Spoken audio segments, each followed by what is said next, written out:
All right. This is Matt. And Jake? Welcome to Sabbath Lounge. We are glad you are here. So today, Jake, we're going to be talking about something quite interesting, something that you may have never given much thought. Jake, what are we doing? We're going to talk about how Yahweh keeps the Torah. All right. It's really a concept I hadn't thought much about, but it makes sense. Right. So there's no doubt we know that he does keep Torah, but we do appreciate that you took a minute and you found us, and we ask that you'd spread the word. Jake, what can they do?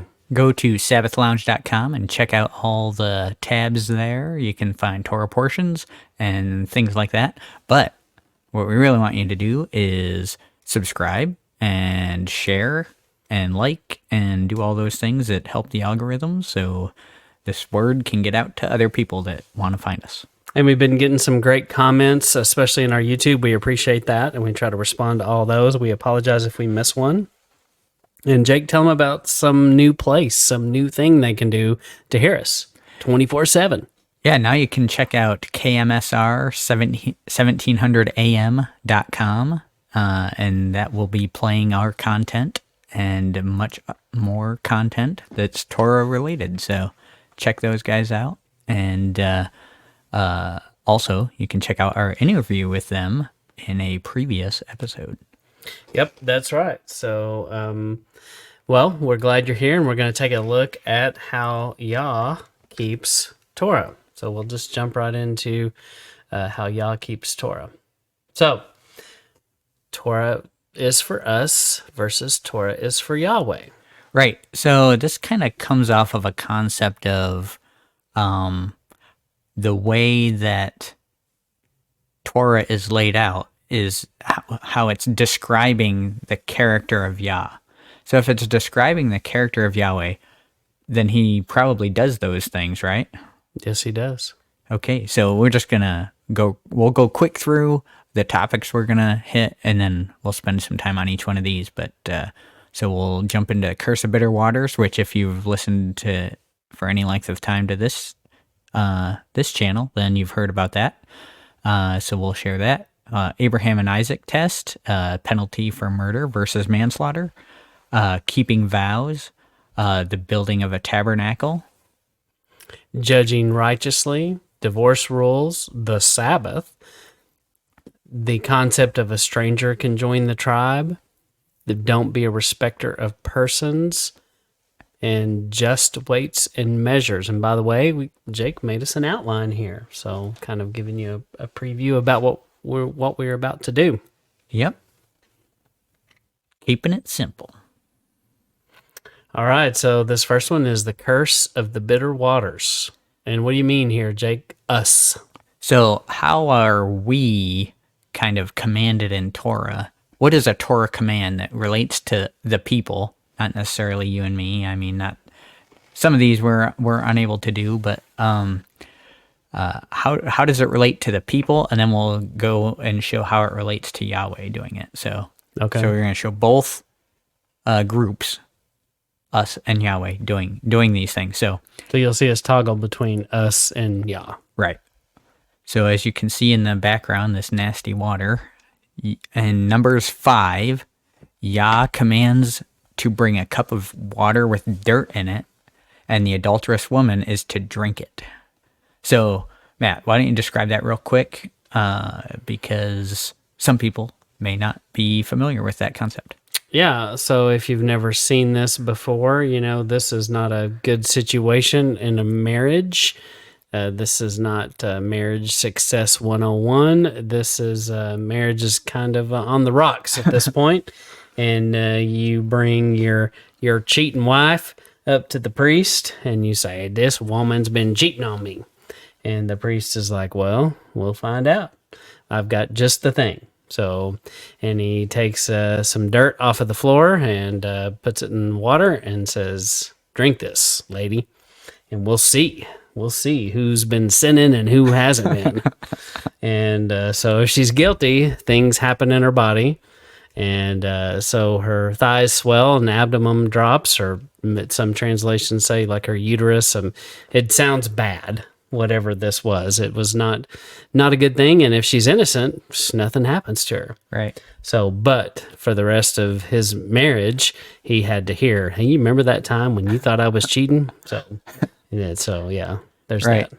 So the abdomen swells and the thigh rots. It sounds rough. Sounds like something I want to avoid Yes. at all cost.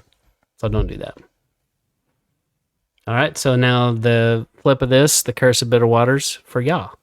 Okay, so one event that probably could have fit in the us category too, but we have another example here. So Moses crushes the golden calf to powder and he makes the people drink it in Exodus 32.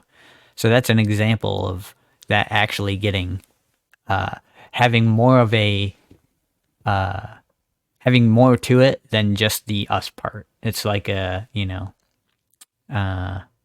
more of a overarching application than just for us. Yeah. And then in Matthew 27, Yeshua drinks the bitter water and suffers the curse. So how does he do this, Matt?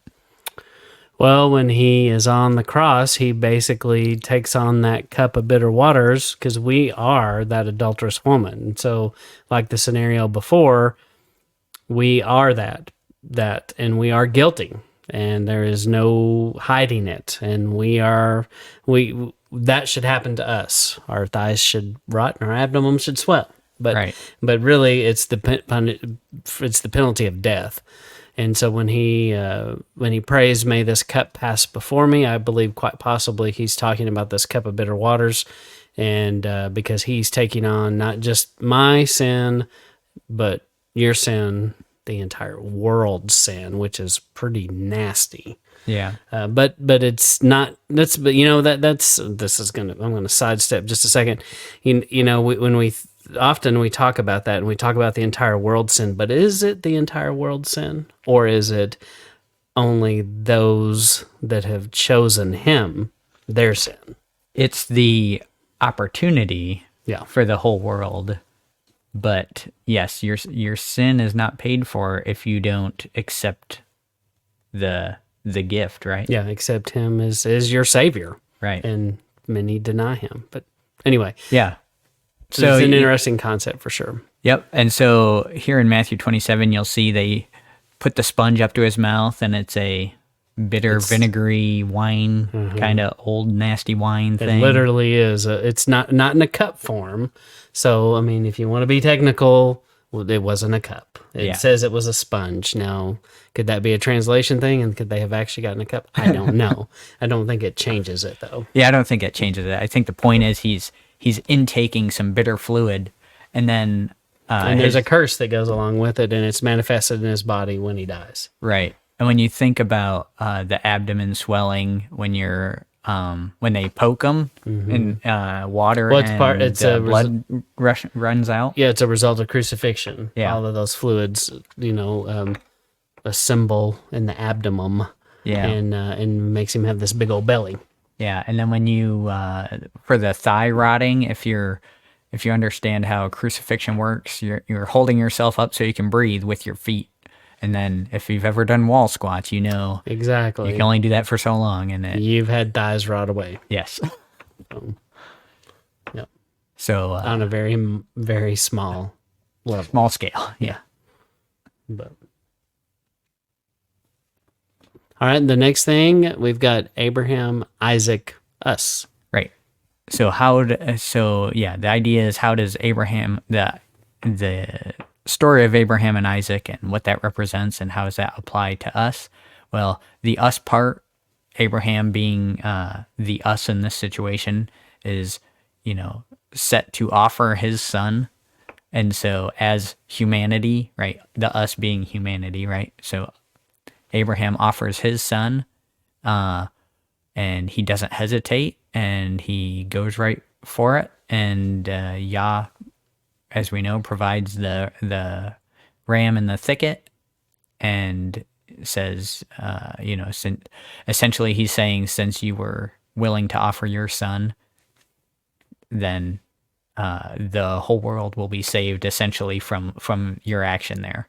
And that's because of, we know that the next part is going to talk about what Yah's part of this is.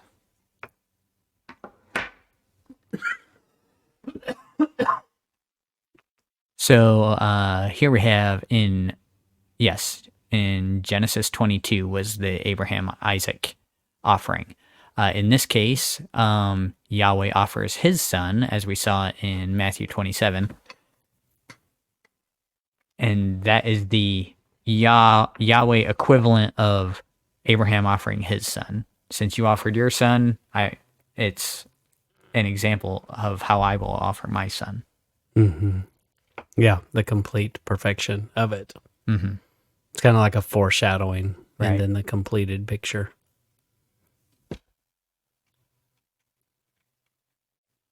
And then we've got this concept of murder versus manslaughter. So the us part of it. So yeah, there's in Exodus 21, it talks about what the penalty is for murder, and it's life for life, right? And then it gives a different penalty for manslaughter, which is you have a city of refuge that you can, hightail it to until the priest dies, and then then you're good to go. Yeah, and so, manslaughter basically is an accident, it could be.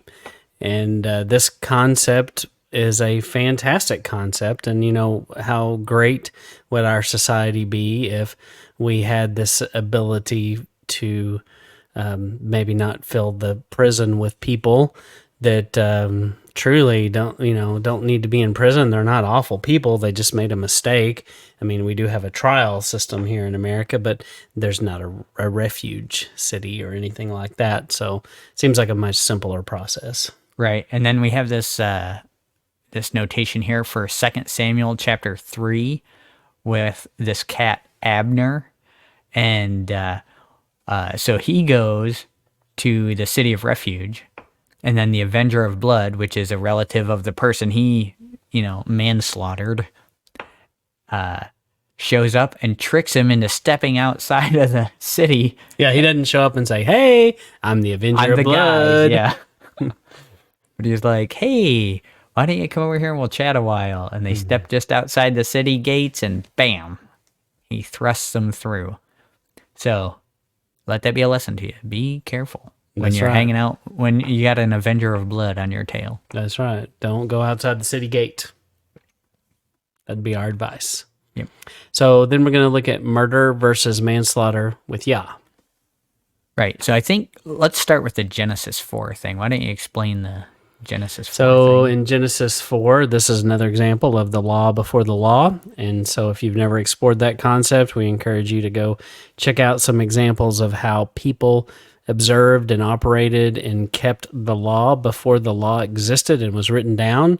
This is one of the first examples when Cain goes to a city of refuge, which there's been no discussion about this, but basically when he gets the mark and he gets sent off to another city, he's protected and because he did commit manslaughter, and this was a place where he could go safely.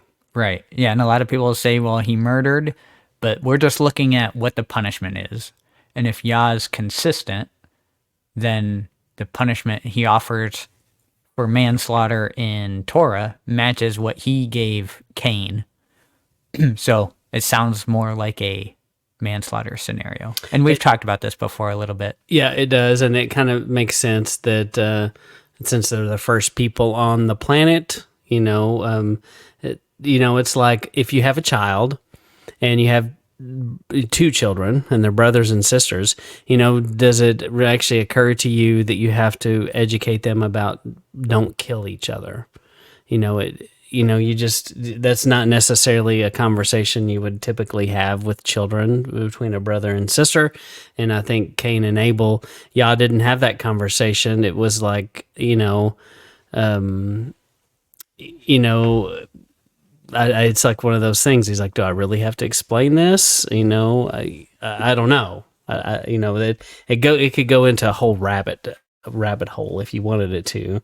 Right. But I think just simply it was a innocent deal. He was mad. Right. So there's that. But the concept, you could pick this apart and you could say, well, he's angry and he committed murder. But I think there must be something to it about being manslaughter for him to be sent to the city. It just makes sense that maybe he didn't understand that he hit him in the head with the rock or whatever he did, that it could end. What did they say? It could make him unalive. Yeah. It would unalive him. Yeah. Yeah, because at this point, they hadn't, from any recording, it doesn't tell us, but I don't think they've seen a dead person at this point. Yeah. But anyway, that's slightly speculative, but I think that's an example that kind of shows.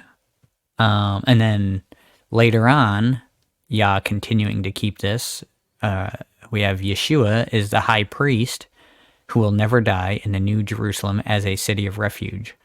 So I think that concept exists there.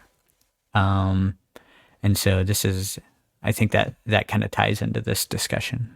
Yeah, perfectly. Because in the details of how this worked, you basically could stay in this city until the priest died, and then you're free to go. And the blood avenger does not have legal authority to kill you anymore. Right. So, and by the way, it was kind of a priest for life thing. So that that was for a minute. Yeah. So it wasn't like it was 4 years and you get a new congressman. It wasn't like that. Right. All right, keeping vows, the us part. Okay, yes. Once a vow is given, from Numbers 30, it talks about vows. Once a vow is given, you cannot back out on it. And then I have this Judges 11 reference, and this is Jephthah, if you're watching the video portion of this. So, Matt, what happened with Jephthah? Well, it's really like a terrible story. It's a story that everybody hates when you read it. Everybody debates about it. Everybody debates about what it means. And there's different interpretations, and we won't get into that. You need to study that out on your own and figure out what you think it means. But he definitely makes this vow, and he was like, the first thing that comes out of my house, I'm going to, sacrifice. Well, provide burnt offering. Yeah. So, burnt offering, and most people believe that, that would be a sacrifice if it's your daughter. And his daughter is the first thing that comes out of the house, and he has to fulfill it. And apparently he does, and there is, so anyway, it is a yucky, terrible story. And then what does Yeshua say later about the vow thing?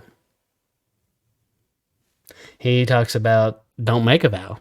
Yeah. And that's probably this story. He's remembering this story because this, there's moments in human history, I think, that heaven and all the beings up in heaven look down or look down or wherever they are and see these things. And I'm sure this one, they remember. They're like, that guy. This guy. But just, a terrible story. And it makes sense, I think, why Yeshua may tell us later, hey, it's a bad idea to do this vow thing. Yeah, and I think, when I read this, my view of it is that this is in here to show us how important a vow is to Yahweh, that when he says you can't back out on a vow, he means it. And how important your words are. Right. The words mean things. Right. Yeah. And you can't just say whatever. Yeah. So, and a lot of people today in today's world, they just say whatever. Yeah. Social media is full of people that say whatever. I can't tell you, you and I, all of us, we've seen all of these posts on social media where someone will go, look at what the government's doing now, or whatever it is.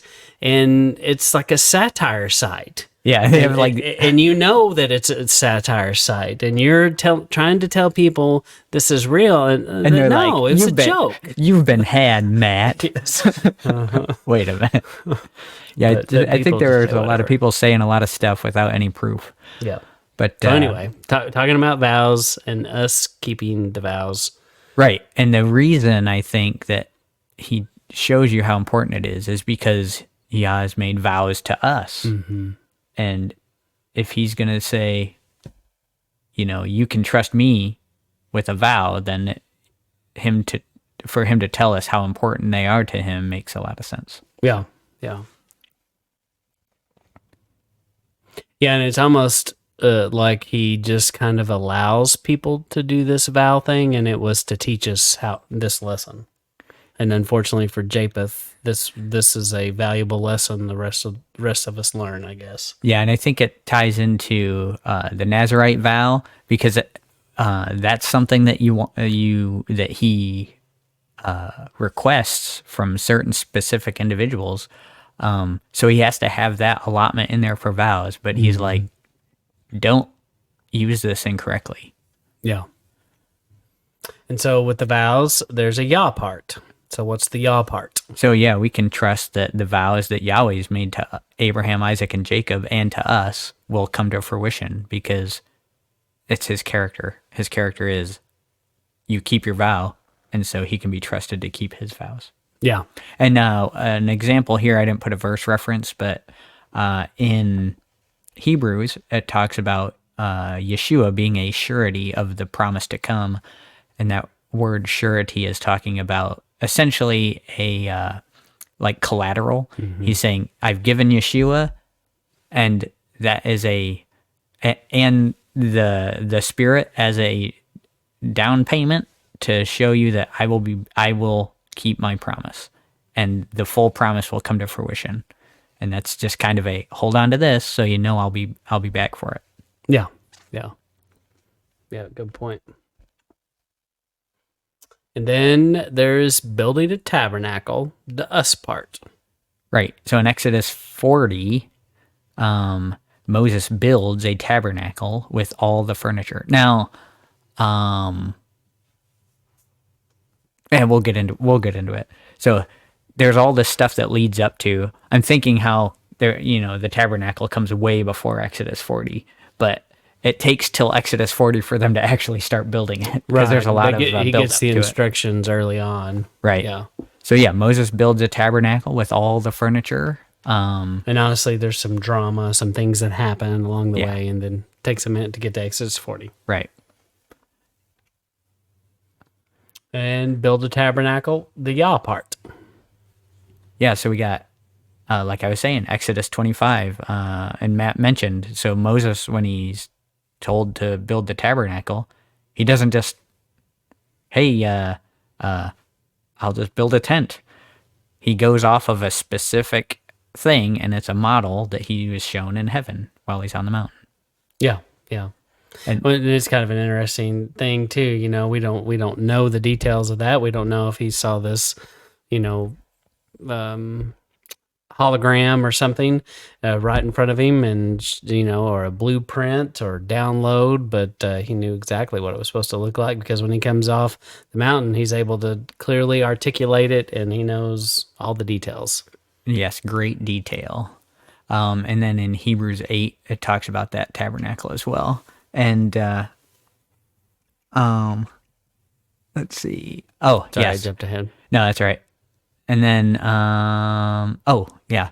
And then we hear them talk about the tabernacle in Ezekiel, and how the offerings are continued in the millennial reign. Also consider the fact that a lot of people will say that, the Melchizedek priesthood started with Adam, right? And it continues on through, and you see these people offering sacrifice in specific ways.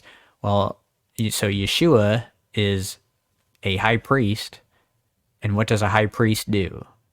Right? He ministers to Yah, right? And so, and is an intermediary between man and Yah. And so he's going to be acting in a high priestly fashion. And you could say some people believe that that's what he's doing right now, because once he's raised again, he's allowed into the Holy of Holies by the fact that his blood is clean, right? And he doesn't need a sacrifice for himself to go into the Holy of Holies. He is that perfect. He has the perfect blood for it. So Yeah. So anyway, And he's there intercessing on our behalf. right. So think about that. Maybe study that out of, well, if he's a priest, what does that mean? use the words from the Bible to figure out what priests do, what a high priest's role is, what it means to minister. Yeah. And we're not saying we have all that figured out because, there's clearly the Melchizedek connection and then this, and it's something you got to study and there's a lot to research, it. and it's not going to be something that you figure out in just a few minutes. Yeah, This might take a lifetime. Yeah, this doesn't take reading. This takes studying. So. Yeah. Studying and praying. And Yeah. anyway, so build tabernacle, Yah's part. Yep. And then judge righteously us. So Jake, I thought we weren't supposed to judge. We're, a lot of people say that. But if you look at our, we actually have an episode where we discuss this. Mm-hmm. So if I had the name of it, I would tell you, but I don't. Yeah. So there. It's in the archives. You'll have to watch every episode we did, and then you'll find it. Speaking of, if you go to sabbathlounge.com, the shameless plug is happening now. If you go to the menu and you go to the teaching sections, up at the top of that teaching section, there is a handy dandy chart that has different topics and things that we've discussed, and you click there and it will take you right to the section. Right. Very handy. Back to judging righteously. You mentioned here Exodus 18 and John 7. Yeah, so one thing that I thought about with this is how Moses is set as a judge for all these situations that come up. And, in the Torah portion with that goes along with Exodus 18, that's the Jethro portion. And he's talking about, he has his father-in-law comes and tells him, hey, you're putting too much on your shoulders, set out, different judges from the different tribes to judge these matters. And obviously they would judge them righteously, right? So yeah, they would seek out a matter to make a right ruling on it. So then John 7 essentially is telling us the same thing: seek out a matter and make right ruling, judge righteously. And my apologies to the real Jethro. I appreciate you and what you said to Moses, but the name Jethro, every time I hear Jethro, I picture a guy with a mullet and a rat tail coming out of the woods with a banjo, maybe a little tobacco juice between his teeth, and maybe he's got all his teeth. He's like, oh, let me tell you something, Moses. I'll tell you what, I got this figured out. Let me give you some advice right here. Listen closely, Moses. So I got that combination, and then there was something else that was ringing in my head. Oh, he's a righteous dude. I was thinking, this is dating myself, but Ferris Bueller's Day Off with the old secretary lady, and she's like, he's a righteous dude. Well, Jethro may have been a righteous dude. Yes. So anyway. That may have been exactly what he looked like. Maybe. I don't know. All right, so judge righteously, but Yah's version. Right. So Genesis 14 and Hebrews 7, if we look at those, essentially this is going to tell us about Melchizedek priest, and what that essentially is it means my king is righteous, or king of righteousness, right? Mm-hmm. So there, I think. So there, guys. Yeah, there you go. And then we've got some divorce rules, and there's the us part. So what are the divorce rules for us? So in the New Testament, you'll hear, I believe it's Yeshua says, from the beginning it was not so, but because of your hard hearts, you are permitted divorce for adultery. And that's so that's what he says there. But when we look hang on, side note. Yep. I would say, just like a while ago, we were talking about the vows, and I think the vows, it doesn't exactly say this. I'm reading between the lines, and this is something you should research. Don't take my word for it. Find your own opinion about it. But in my humble opinion, I think you can make kind of a comparison between this, how this is worded, and what he says here about adultery. So it's kind of a similar thing, and it kind of fits the same line of thinking. Yeah, I think with the vows. Yep, you made vows to each other and don't break them. Yeah. But I was thinking even with the thing about vows where he said, you know, in the past it was permitted for you to make a vow, but I'm saying to you, you shouldn't make vows. Yeah. So, and I think that, you know, going back to the vow thing, that's not talking about the marriage vow. That's Right. not the vow he's talking about, but Right. it's the vow of saying this thing is going to happen and I'm going to do this. Right. So sorry, didn't mean to go backwards on you. No, that's good. So yeah, and then for us, right? If we look in Deuteronomy 24, it says you cannot remarry the woman you divorced. Now I pulled this specific thing. There's lots of marriage rules and stuff like that, but this one specifically because it's very easy to point to a similar event with Yah related to it. So Yeah, and I think it's an interesting concept because I don't think that you know, that concept. It's just permitted. It's not like it was promoted. It wasn't intended.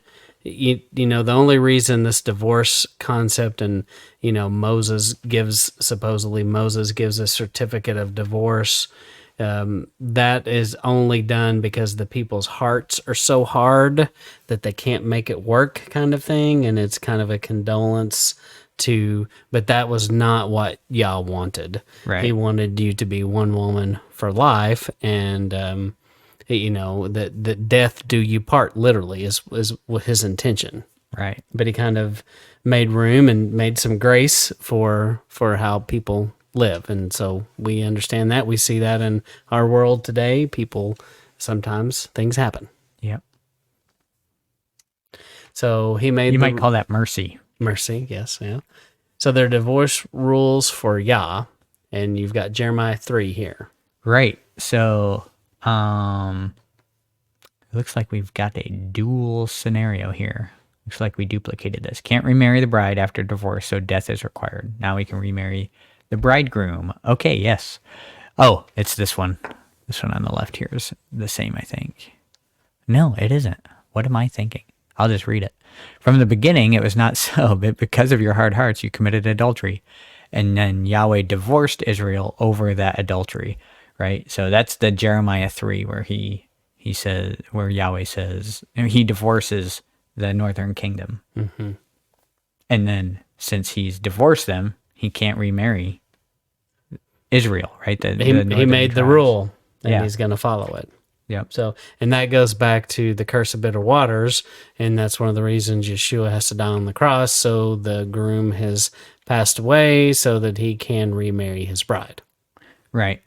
And we Legally. understand these are, you know, shadow pictures and stuff like that. But the point is, he's representative of those parties, and so the example to us is marriage and the death of the one of the parties in the marriage in order to go on and remarry, and that's an example of the actual thing. So Yeah, and we're hoping as we're going through this presentation that you are seeing a connection between how amazing Yah is, that he is just the opposite of what we see in the world today. You know, how many politicians have you heard promise something that they didn't deliver? right. You know, as far as I know, every one of them that has a mouth that Right. has said words, they don't deliver. And you know, politicians and just long list of lots of people, unfortunately, Fathers. we sometimes, yeah.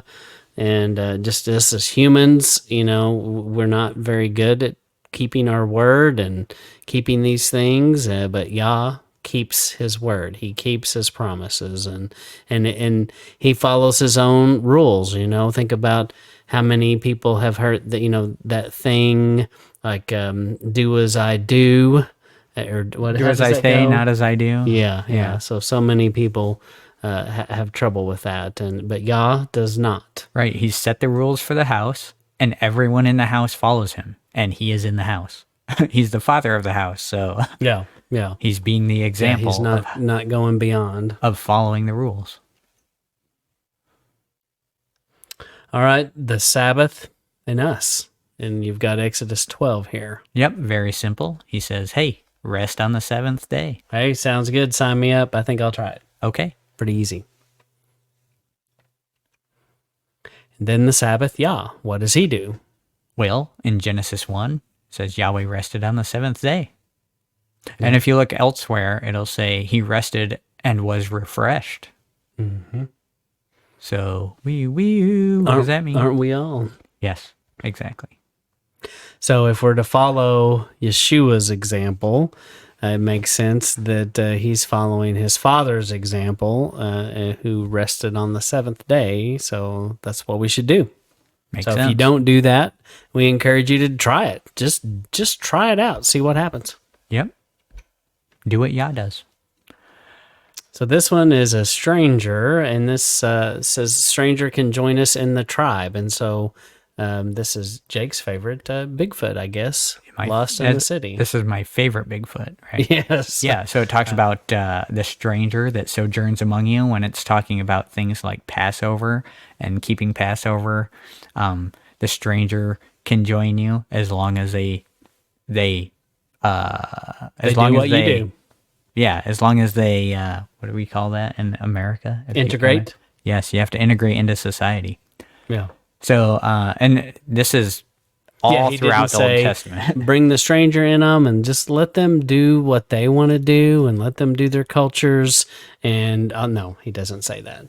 It almost seems like that would mess up the culture they got going on. Yeah. He kind of says opposite of that. He says they come in, and if they want to do what you do, that's great. But, then they need to do what you do. Yeah. If they're going to live with you and stay with you, they do what you do. Right. It's what we just talked about. They're coming into the house, and there's rules to the house. So. Yep. Yeah. Good. Great principle for sure. Yep. So strangers can join the tribe. So Yah. Yep. So Romans 11 is a good example of this. So it talks about the Gentiles being grafted into the olive tree, the people of the nations. He prunes off the natural branches and grafts in the wild olive branches. So that's the idea of the Gentiles, the lost sheep, right? And then we also talk about the fish, the 53 fish, 153. Yeah. So Matt can tell you that. Yeah. The Mehai Goahim is Yes. what 153 breaks down to, which are like the Gentiles. But yeah, this concept of, when you say Gentile, you're really saying the lost people. But yeah, I mean, it's just, it's a concept I think that always existed from the beginning, but at this point in the world of when Romans was written, that concept had been gotten lost, and there was very much we're the chosen people, saying you're not, right? And quite frankly, that still exists in the world today, yes. Still, and in different versions of it. We all divide up in these tribes, this tribalism from church to whatever. We still do this, right? And, it just we may have different labels for it. Exactly. But so this is strangers can join Yah's tribe. All right. And then the other concept here is don't be a respecter of persons. There's a us piece. Right. So it says, so do not change the judgment of a matter based on someone's wealth or connections. So yes, this Torah principle, you can't buy your way out of your punishment for committing a crime. You have to pony up, and you don't get a harsher crime if you're poor or if you're rich. It's all the same. So Yah doesn't say don't commit murder unless you pay me some Pay doves. me some serious cash. Pay me some doves. Well, and then you see this concept echoed, confirmed in the book of James. In the book of James, he talks about, at least I think it's James, or is it Timothy? Some one of those talks about don't when the rich person comes into your assembly, don't be like, oh, come up here and have the best seat in the house. You're so and so, and that they were doing something like that in their assembly. Right. There was definitely a hierarchy based upon their wealth or their connections when they came into their assemblies. Do you know which scripture I'm referring to? I can't think of it off the top of my head. Yeah, I know what you're talking about, but I don't remember the Somebody put it in the address. comments. If you know the address, help us out. Yes, we need your help. But it's definitely a direct tie-in. So the Yah part of this, don't be a respecter of persons. Yeah, so in Acts 10:34-ish area, we see how he's talking about, your wealth and your connections are not enough to save you from the judgment to come. So that's why we all have the same payment to give, and that's accept Yeshua. Yeah. And repent and accept Yeshua. That's the payment for avoiding the judgment. Mm-hmm. Yeah, and you can't avoid it. You can't take it with you. It's going to happen. Yep. Just weights and measures, the us part. Right. So we got Deuteronomy 25. It talks about using just that, using just weights and measures. So this is in the concept of cheating people out of payment, or while you're trading with others, because you would measure out, if you're going to go do a deal with someone, you'd pull out your scales and you'd weigh out your bread or your grain or your whatever, and then you'd weigh out your gold or silver or whatever you're paying with, and then you would make sure that your gold weighs the correct amount, and the weights, you'd set the weight on, and then that's how much gold you'd put on to pay for your item.